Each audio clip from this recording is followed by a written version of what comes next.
good, YouTube? It's your girl Kiddo, and I'm finna react to it. We got another reaction of rich homie Quan, man. Rest in peace to a legend. Rest in peace to a great artist. We got his siblings speaking today at his funeral. His funeral was today, September 17th. I think they did a whole live thing of his funeral service or whatever. It looked like it was very, very beautiful. I didn't watch it. I watched, I think, like little snippets, little bits and pieces of it or whatever. But right now we finna react to his siblings, what they had to say or whatever at his memorial. Again, rest in peace. Condolences to his family, his friends, and the people that knew him and loved him very, very much.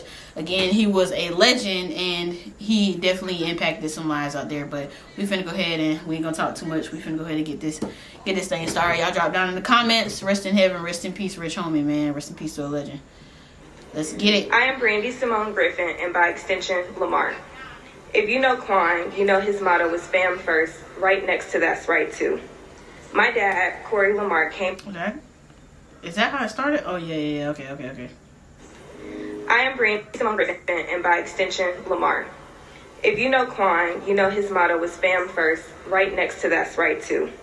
My dad, Corey Lamar, came into my life when I was 3 years old, which means at 3 years old, I gained a brother.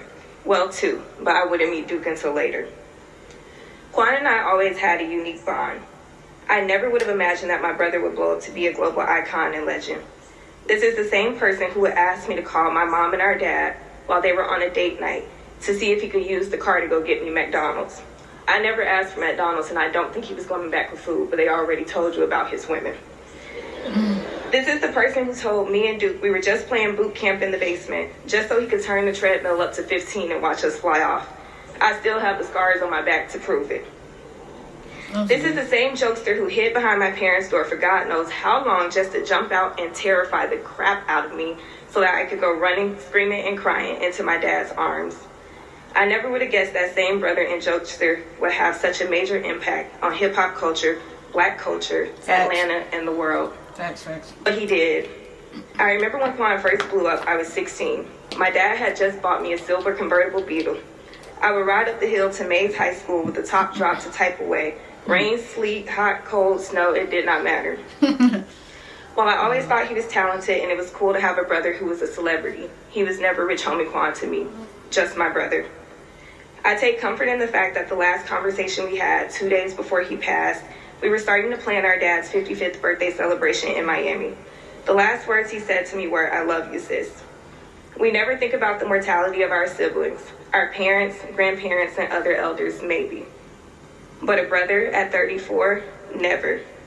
My lesson in this is make sure you hold your loved ones tight and tell them you love them often, so that when God calls them home, you're at peace knowing the relationship y'all had, the love y'all shared, and that they're resting easy with God in heaven. Until we meet again, I love you, Quan. Amen.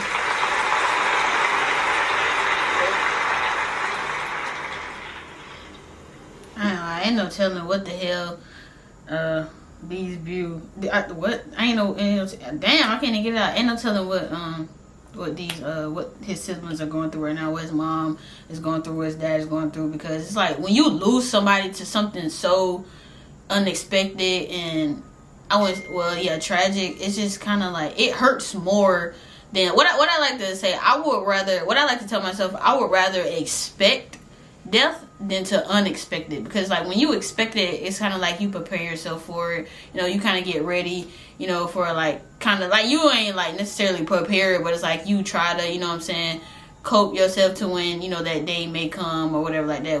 But it's like when something crazy happens and then like boom, you get a call and it'll be like so and so would pass away. It's just like what the fuck, like damn, and it's gonna hurt 10 times worse. So and I can't even imagine what they're going through. It's like I know how it feels to lose somebody unexpectedly, but you never know how other people take, especially losses that close. Like that's crazy. But rest in peace to Rich. My condolences to their entire family.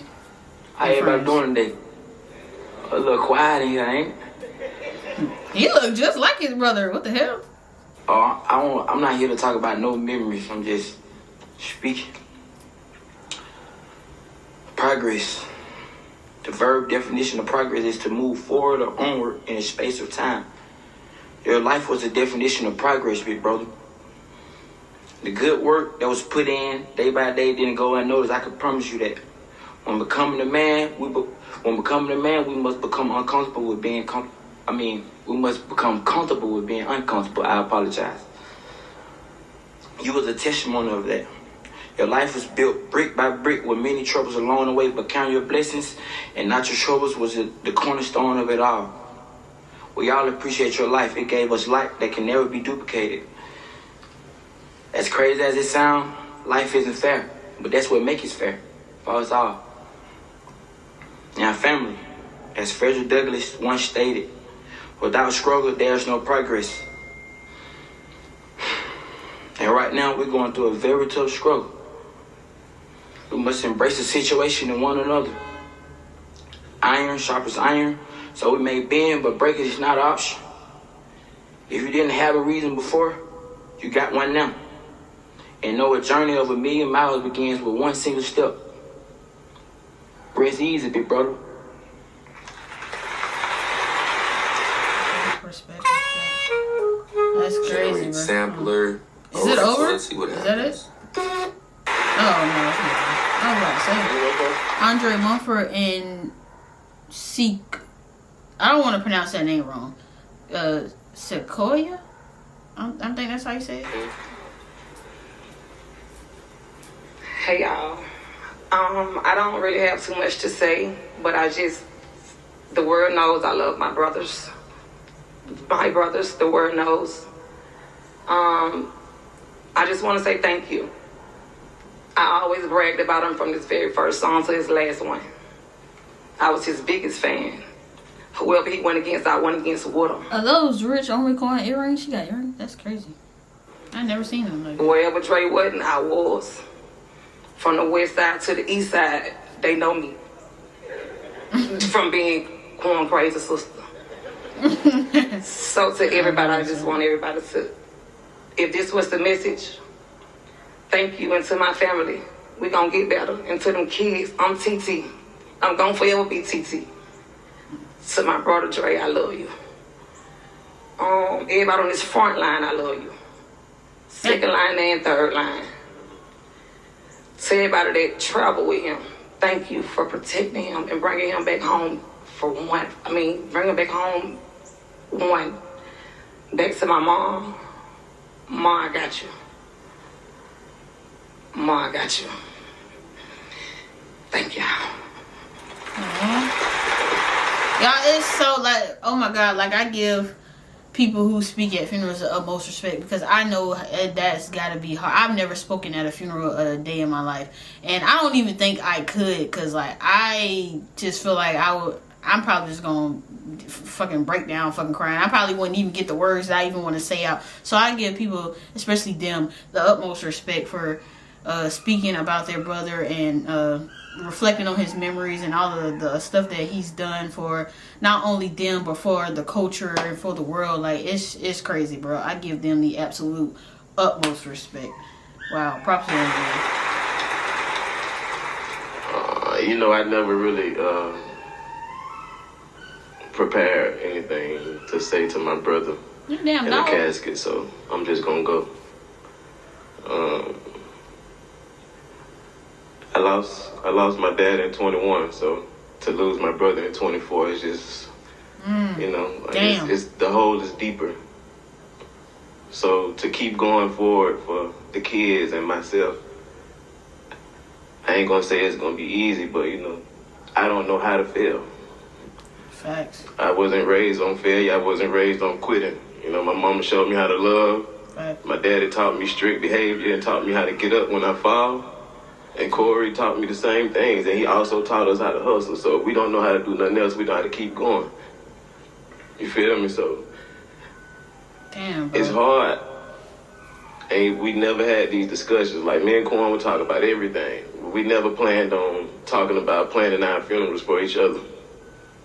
So like this is I ain't gonna lie, like y'all, like if y'all could just like the hurt in their voices is like you can feel that shit. Like I can feel that shit right now. Like it's kind of like down there I can feel their pain, even though I don't know exactly how they feeling, but like it's like the way like it's like you could just hear that hurt inside their voice. Like Ooh, that shit is crazy. Yeah, unbelievable. I feel like flies. I can't. I don't want to accept it, but I have to. You know. That was deep. I don't want to accept it, but I have to. Wow, that's crazy as hell. It's like you hear a lot of things a lot in life, but it's not until you know, it's like you hear it and over and over again, and then it comes that one time where it just hits you and you just be like, damn, like, it's crazy. Oh no, my brother, he hurt me with this. He hurt me, man. But to see him grow and to know, like, we started this from a karaoke machine. Like, my brother made his own beats. He recorded himself. He learned how to do all that with no school, you know, like, I would be outside playing sports and he'd be in the house on a computer. It's just what he was. He perfected his craft, and I stood there and I watched him grow every day, every night. I traveled with him everywhere. He took us from around 285 to flights to Dubai. In 2014, I traveled the world with a passport. Like, since I was a child, my mama always made me walk to the bathroom with my brother, and he was the oldest. You know, I'm so dead. I could be mid-bite. Like, get up, you better go follow him to that bathroom, you know. So I was always his protector, you know. Even though he was the oldest, I always walked through them doors first. Now, he has now opened up doors for his family, for us to continue and be better than what we were yesterday. Facts, man, facts. So I want to applaud him and tell him that I appreciate him from taking me from 285, Old National, to the East Side, to endless flights, from instant oatmeal and cereal to continental breakfast. Okay. You know, not you and feel from me? Continental breakfast to personal chefs. You know what I'm saying? Like we went from apartments to mansions. You know, sometimes no hot water, man. Like we didn't stop. Damn, bro. I love you, man.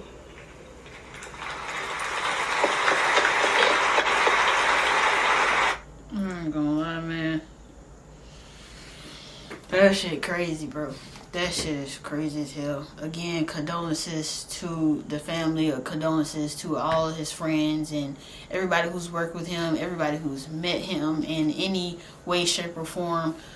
I just know that, like, I feel like if you've had a connection with him, or like if you just simply, you know, seen him around or whatever like that, I just feel like you're definitely probably impacted by this death as much as everybody else is. And I just want to say my condolences to you all. Obviously, he was a legend. He was a global icon, and he's impacted a lot of lives, regardless if you met him or not. But yeah, man, it's just crazy what happens to a lot of these rappers, and a lot of people really think that this shit is a game and thinking it's a joke, but this shit is real life, man. Hopefully, if not the other ones, this wakes y'all up and to see that this life shit ain't nothing to play with, man. And hopefully, y'all take a lot more shit way more serious. And yeah, man, but I ain't gonna say too much about that. I'm gonna just say again, rest in peace to a legend, and prayers up for his family. Y'all drop some prayer hands down in the comments. And yeah, man, prayerfully, and again, everybody who's impacted by this, y'all just like his sibling said, keep going. And yeah, man, but until the next reaction, I'm gonna see y'all in the next vid on Gang.